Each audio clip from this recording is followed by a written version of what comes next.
On attend encore un petit peu ou pas? Non? Oui, ça va? Oui? Ok, on n'est pas complètement à la bourre.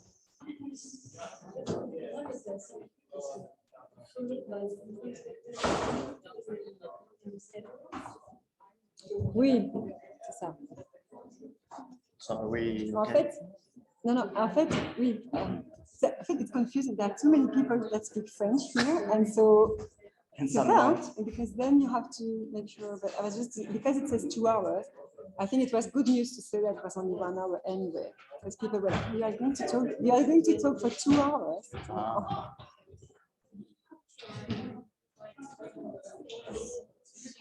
Yeah. Oh. Huh? Yes.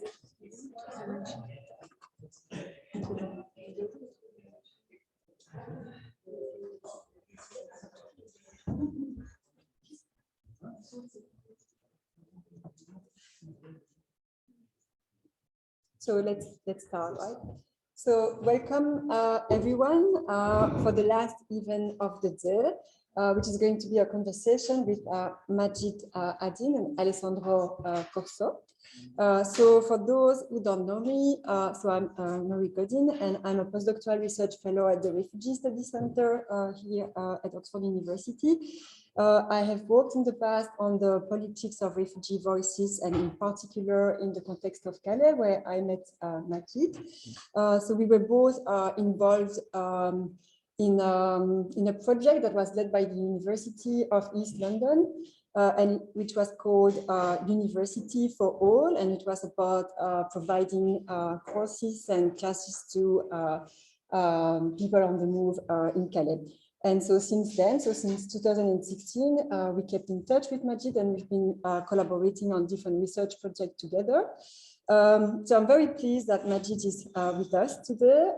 He came from London and is going to stay with us for the entire conference. And I think we have to acknowledge that for him, it's not easy to be in a room full of academics and to speak and present his work. So I will first present Majid very briefly, and then we will go together through some of the art pieces that is selected for this conference. And I hope that some of you had the time to go a little bit around. And then after this conversation, that maybe you will go back with new eyes. And then after this conversation, I will give the floor to Alessandro Costa. So he's a postdoctoral research fellow at ODID, which is the Oxford Department of International Development. He's using drawing and painting in his ethnographic work on undocumented migrants in the island of Lampedusa. So Alessandro will briefly say a little bit more about what he does in his ethnographic practice and its limits. And also he will reflect a little bit more on Majid's work, making the connection between the humanities and the social sciences, which is at the core of this conference. And then after that, we will open the floor for questions. And then only after that, we will have the wine and the cheese. Briefly, let me introduce Majid to you. So Majid Adin is an animator, he's a writer, and he's an artist who fled Iran in 2015 after facing persecution for his cartoons criticizing the regime.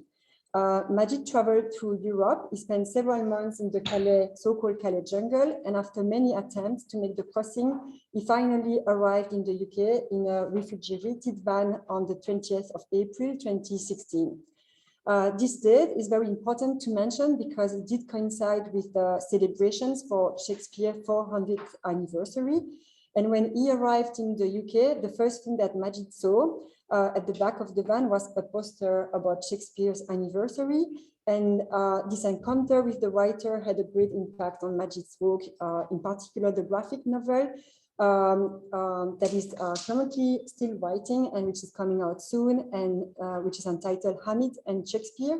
And some of the pages are shown in the exhibition, and Majid will talk a little bit briefly about it after. In 2017, he won a global competition for a music video for Elton John, and that's the picture that you can see here for the hit Rocket Man.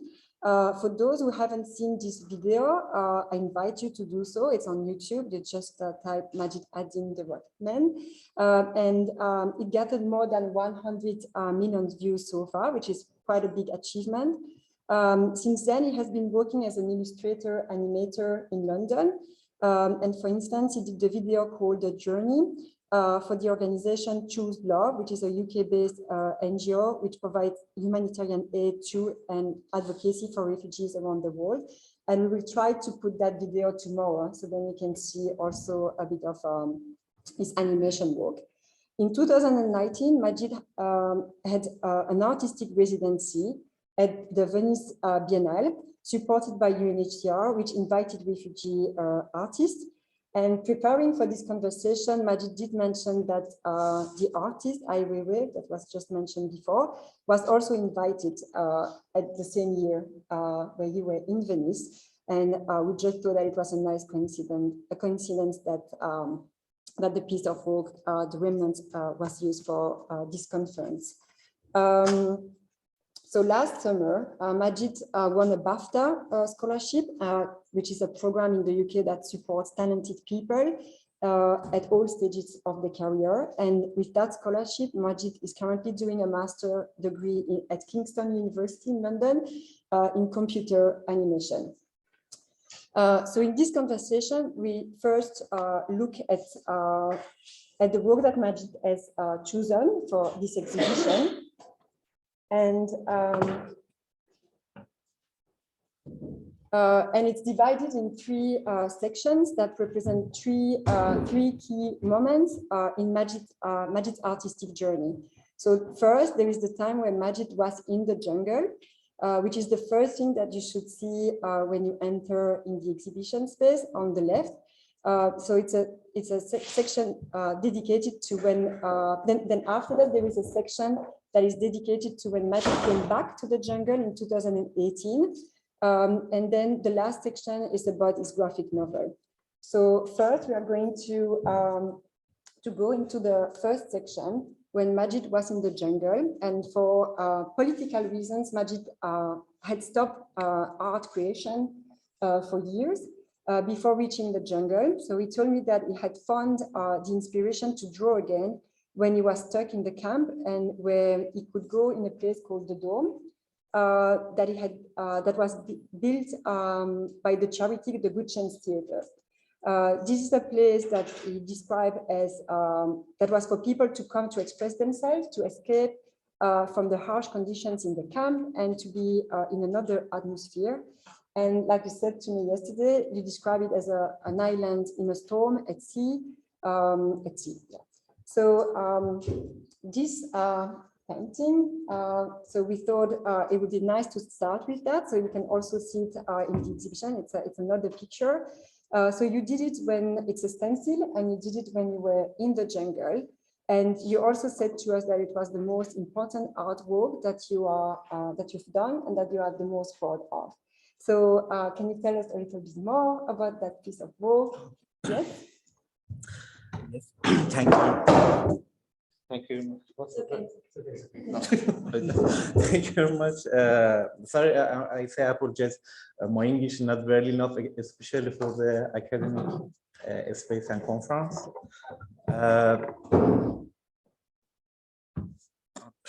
And just about this artwork, for many, this one is belonging to the March 2016. When I was in the camp, college jungle camp. I liked this artwork.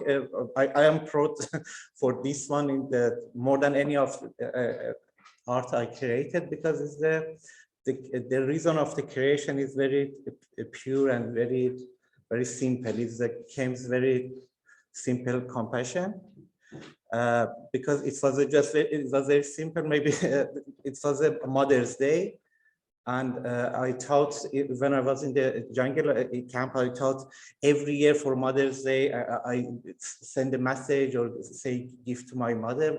What can I do this year? It was just I thought yes, maybe we can do create some artwork. There were many journalists in the jungle. Thought maybe if I create some artwork, maybe some people, some journalists take a picture, and this picture I can send to my mother. I sprayed this stencil about 6 or 7. All it was demolished because demolished the jungle, just one left. And the next days I was completely disappointed because oh, it doesn't happen anything. Nobody pay attention to that one. But after that, in the book Voice of the Jungle, you published, and I sent this picture to my mother. She was very happy because it said, yes, my picture is in the book, published in the book. But because of that, I'm very proud about this one more than any of the artwork, because it was very simple, not for another reason. For example, big artist, fame, or anything else. It came very simple things. Yes. Sorry, I speak too much. And also you can also share with us the what does the writing mean? Yeah, this was. That one, just I miss you. I wrote in the I miss you. I wrote in Farsi. We call this deltangetam. This Farsi word I wrote with the Latin letters, and the Farsi English word I wrote with the Farsi Arabic letters. A little bit I want to explain, be confusing with the different culture is something, I don't know, this is a simple idea about that. Okay, thank you. And so you said that they were all destroyed, but there was only one left, right? Oh, so yeah, the one left, the one left was just for those who went to the jungle, there was this big bridge, right? And so it was just next to the one that Banksy did. So a lot of people were going and take a picture of the one of Banksy, which was representing Steve Jobs. But then the one that you did was just next to it, and it's still there, right? Yeah, but a little bit, yes. Okay. So let's move on to the next one. Okay, so so here you this is a different type of work.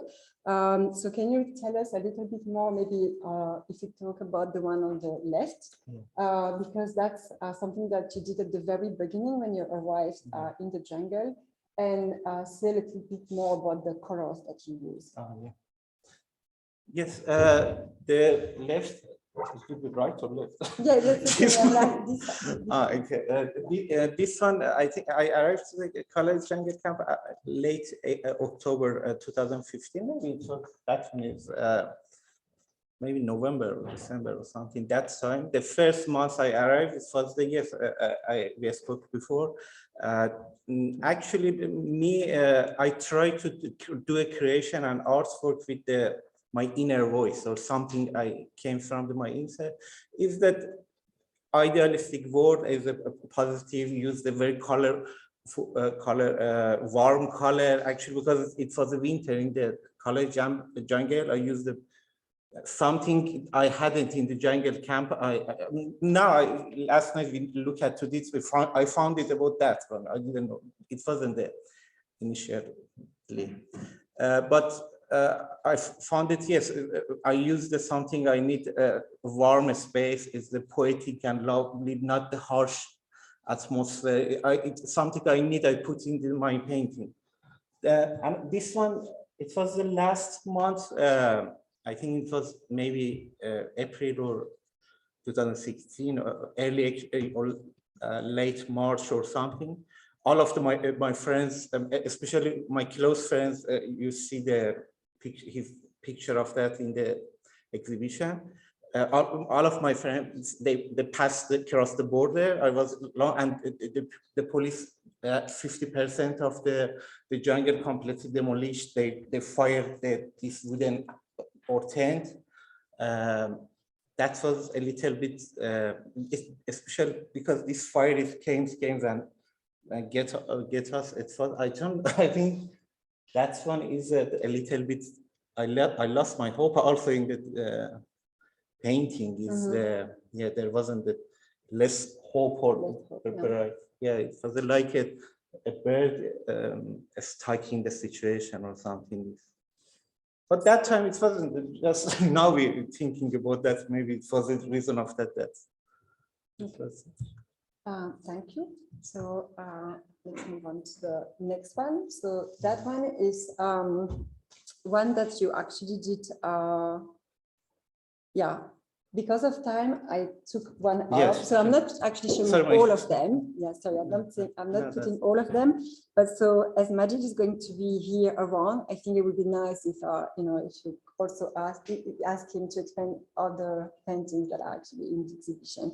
But so for this one, it's one that you paint after, and in that one, it's called When the Wind Will Take Us Away.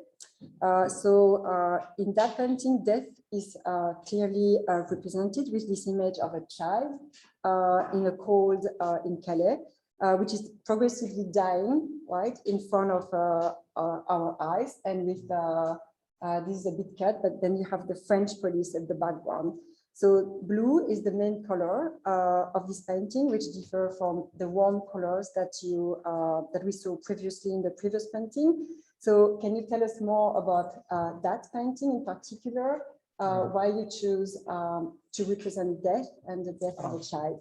Yeah, it's very fast. I say this one is, I think it was 2019. Yes, 2019 for the exhibition. Just this one is just, I had experienced all the winter in the college jungle. For me, I was an adult and a strong man. It was very difficult for me, this cold and living to this.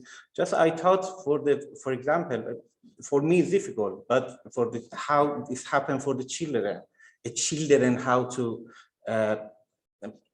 can pass this difficult situation and winter. Something is happened for the many children in Ukraine. This not finished. It doesn't finish this story.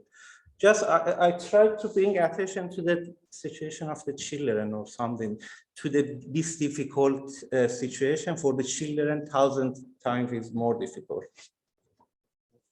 And you also mentioned that it was you know, the topic, right? The topic that you were also drawing, it was different, obviously, from the topic that you were, you know, thinking that you were drawing at the time when you were in the jungle. So this representation of life and death, it was different. It changed across your journey. So the title, yes. The title of that is the name of the one famous poetry of the one woman, contemporary poetry in Iran, Farrokhzad. This poem is about the death, actually. I guess this title from that poem of the Furukh. The wind will carry us. That's fine. So let's move on to the next section. So as we move on to the next section of the exhibition, and that is one particular moment in Majid's life. So he had reached the UK for 2 years, almost, right? So this was in 2018, and you had the opportunity to go back to the jungle with the organization Art Refugee UK. And as you all know, probably the jungle camp had become one of the key symbols of Europe's migration crisis. And in September 2016, more than 8,000 refugees were still living in the camp. And on October 2025, the French authorities decided to shut down the camp completely and demolish it. And for those who went to the camp, this threat of destroying, and I think Majid just mentioned it, the camp was part of residents' daily lives, with the destruction happening regularly. And this is why there were also a lot of signs painted on shelters, libraries, barber shops, churches, restaurants, schools, and other community facilities where the residents of the camp had written lieu de vie, so living space, to prevent the police from destroying those places. So in that series, Majid, you wanted to contrast this landscape of destruction, emptiness, and erasure of the refugee presence and existence with drawings and pictures of what the camp was when you left it. And as you said to us, it was hard to be in the jungle, but it was also a city full of hope, as you described it to us. So these are just two of the pictures that we can see in the exhibition. So the question, Majid, is like, can you say a little bit more about, why you decided to redraw on the photograph that you took when you went back in 2018? Yeah, after 2 years, I came back to that area. All this land, yes, we have so many memorized. That was it actually the city, because all the elements of the city they had, and it was so lively, difficult, and good moment, bad moment. A lot of it was alive. But I thought is the authority that tried to hide something, and exactly they want to decide, say, yeah, there wasn't anything, it's something hide, something like a shame. This one, it was the this was initially I like to say, yes, there was many people, it was something else, you want to hide it, good or bad, but there was here. Because of that, I took many pictures of the land. I tried this. This is one of this image, because I had many of them. I drew some memorized in that land. Yeah, exactly. So you wanted to instill life in what seems to be a no man's land, but Yeah. it was never a no man's land, and it's still not. So I think we move on to the third part of the exhibition, which is about your graphic novel called Hamid and Shakespeare. So as mentioned, you arrived on the date of Shakespeare's 400 years anniversary, but you also saw the play Hamlet in the Calais jungle, and it was performed by the actors from the Shakespeare's Globe Theatre. So the book that you are still writing, and which will be released soon, is developed in collaboration with the Good Chance Theatre Company. And so can you tell us a little bit more about the graphic novel, the main plot of the graphic novel, and the story main character? So who is Hamid, and why Shakespeare, and maybe who is who is Hamid and Shakespeare? I don't know how. I try to say very briefly. Like, I have time. Yes, this is I haven't the experience before. That is my first experience of the writing. I'm trying to learn to write. I'm not a writer, actually. But this one is like a style of this book is like a magic realist that came from the reality and not imagination or something. This is 400 pages. This is a book.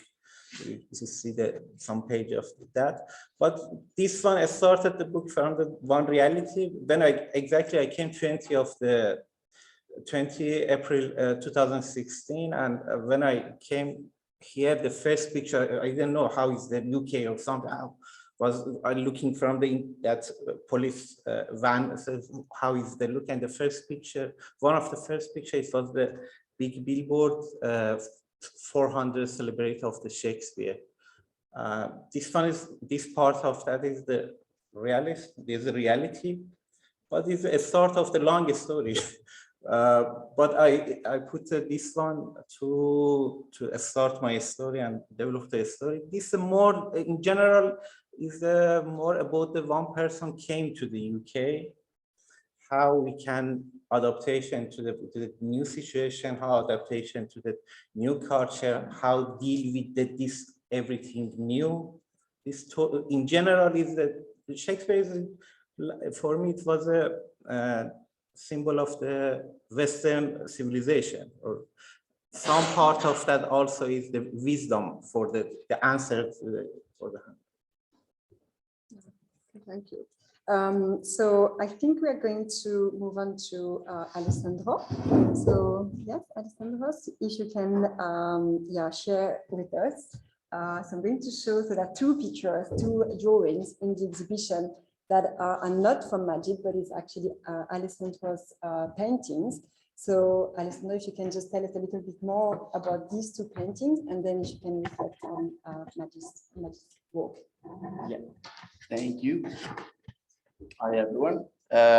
So yeah, before saying a few words about the paintings, I wanted to just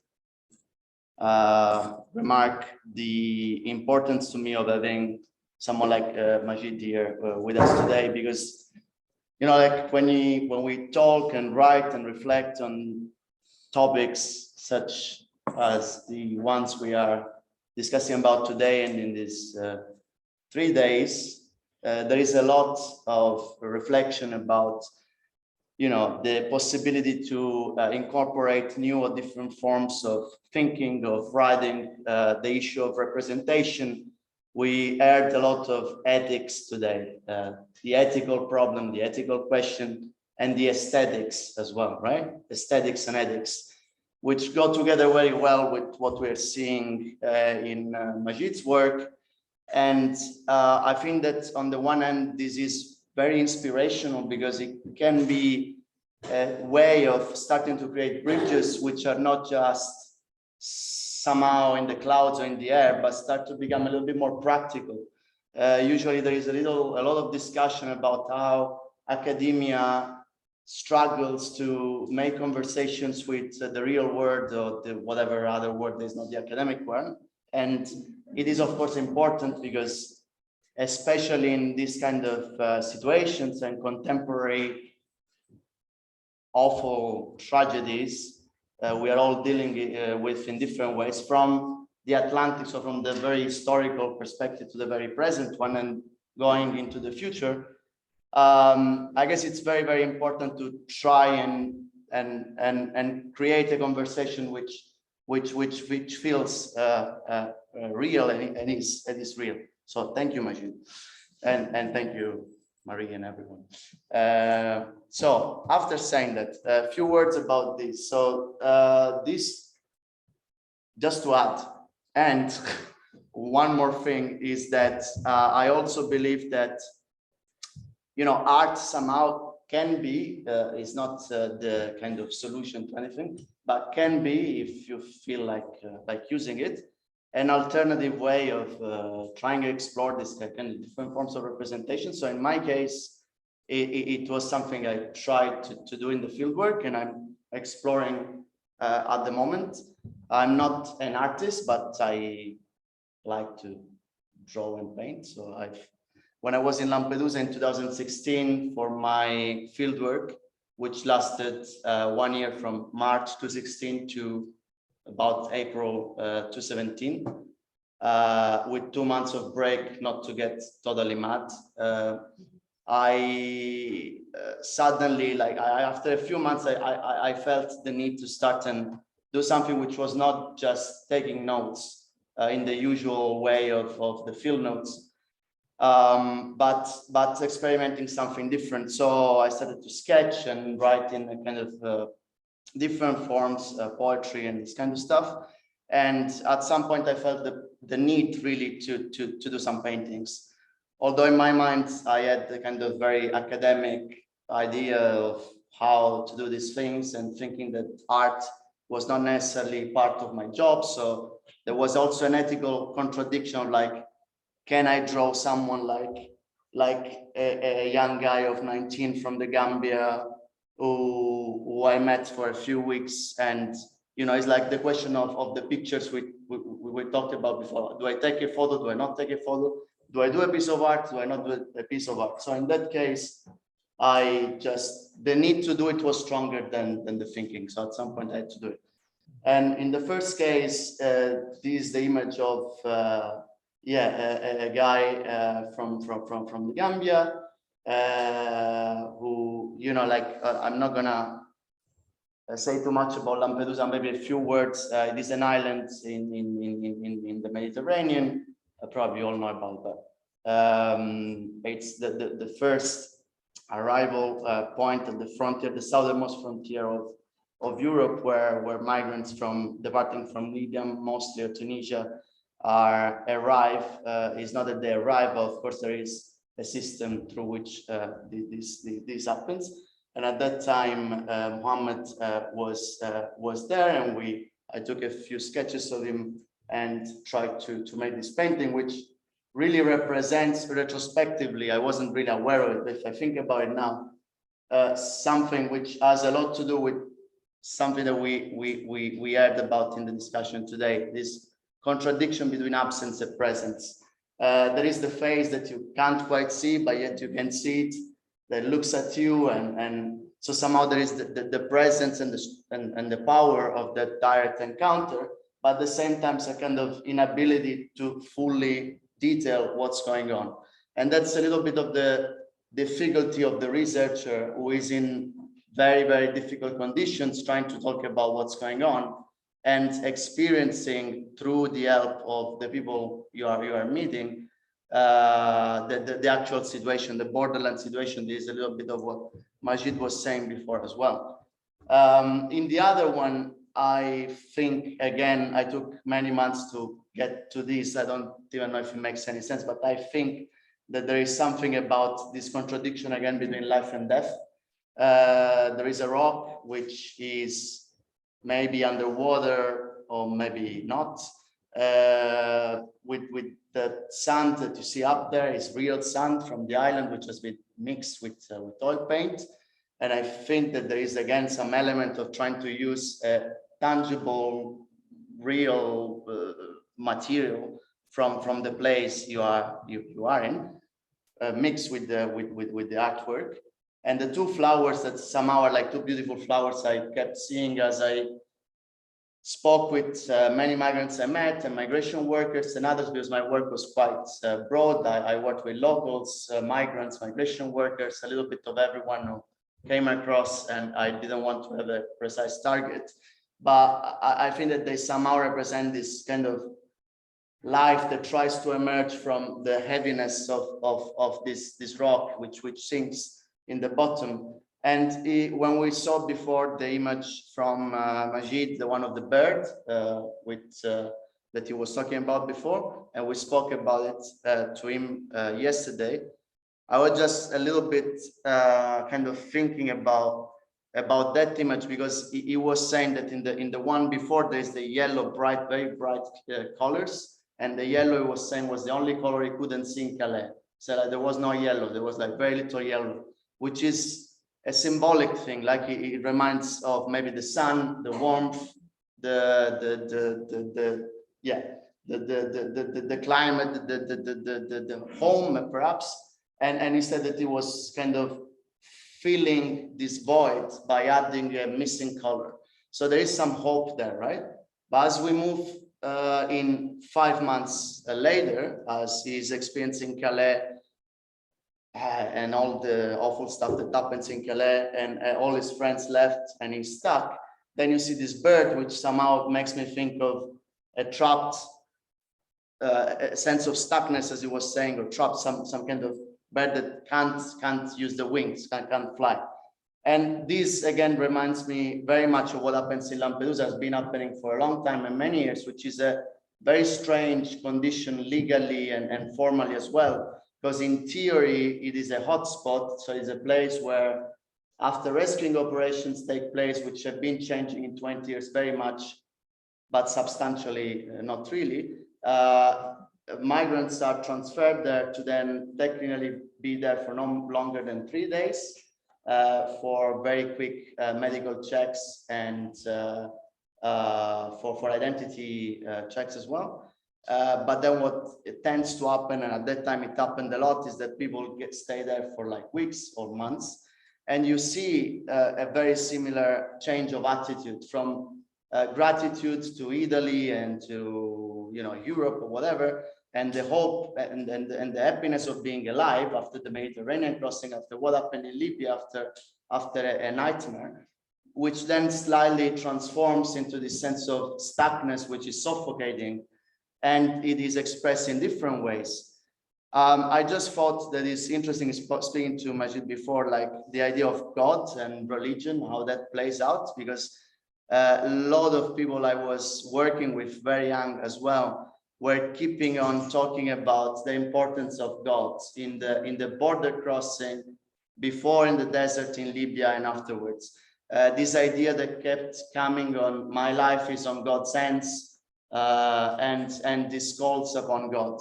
And Majid, I think, I don't know if you wanted to say something about like that you were seeing something quite similar in Calais, right? This kind of. Yeah, normally, yeah, we in the difficult situation, especially the title of conference was about the death. Just only, I should say, just only in this journey, I had it twice. I had the experience almost the death, close to the death. These moments, normally any believer, be an atheist, anything, I think is most of the people so much be a believer. If they looking for the more power to you, they when disappointed about any other help. Because of that, in difficult situation, the power of the God or some metaphysic or some power in the belief of the people will be more stronger. Which I find, yeah, it's to me is a very interesting point also to reflect a little bit on this kind of shift of perspective, which is a sort of somehow very widespread phenomenon that seems to happen independently of if you come from Africa, the Middle East, or if you believe in this or that. But there is this kind of proximity to death, or to the idea of death, or to being in this kind of, we want to call it liminal space.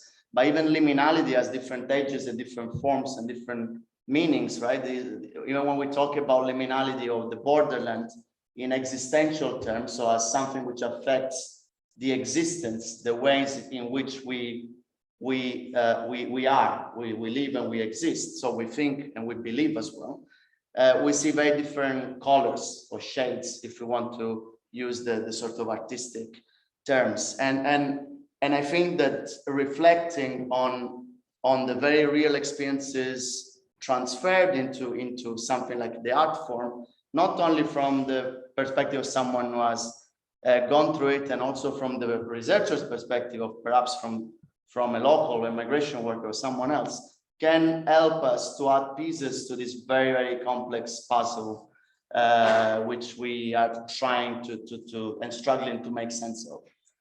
Yeah, I was going to say that this experience of death that you mentioned, it's actually in one of the, I mean, in the graphic novel, there is this Hamid, when he's droning, and then there is this memory of back home, right, that you are referring to. So maybe you can explain a little bit more about that story, because we have just like three. The book is that we can't say is that so much. The title of the death is important, bold in this book, because it's about the life and death. Actually, should say is emphasize the life. Is that person? Three key moments in the story. Is the twice is the Hamid, because Hamid say that he's a story to the Shakespeare, and this we can see the story of the Hamid in the journey of the Hamid. We did like a flashback. Is that came back to the timeline of the story narration. Twice has it experience of the death. There is in this book because he says to the Shakespeare his story, and once actually we have it 3 times, and once has it the I don't know what to say in English, the top point of the narration line. That point is that Hamid wants to commit suicide, and Shakespeare is being back to it. These are key moments in the story. Yes. Yeah. But you did mention so that that peak of the story where it's actually Hamid who is thinking about committing suicide. That's it's happening after. So when he's in the UK, and you said that it was also like during the journey, it was the fear of death, right? That was like the most. That was the thing that you would actually feel more. But then after in the UK for Hamid, it's the fear of life, right? And the fear of life that can actually lead to death. Yeah, actually, in the book, Shakespeare answered to this question, to the Hamid, not really, because like Shakespeare is a symbol.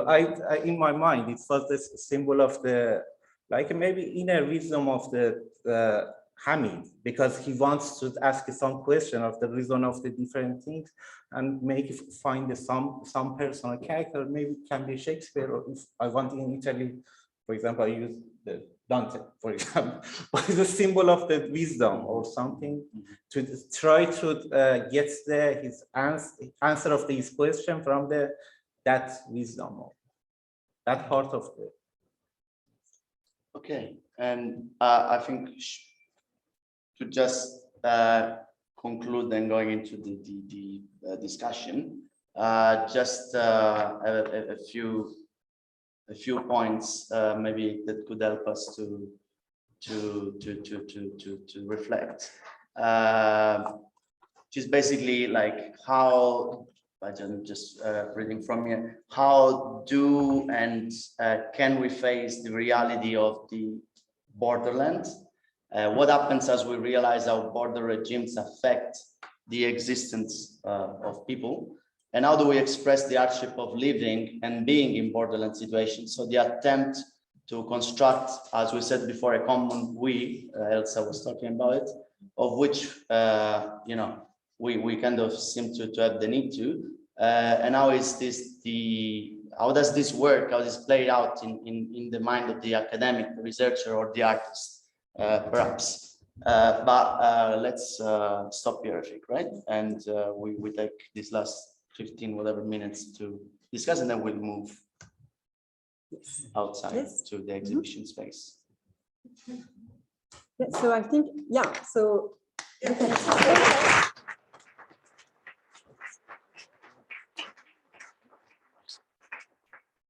so thank you. And I think we can take a few questions for Majid or for Alessandro. Yes.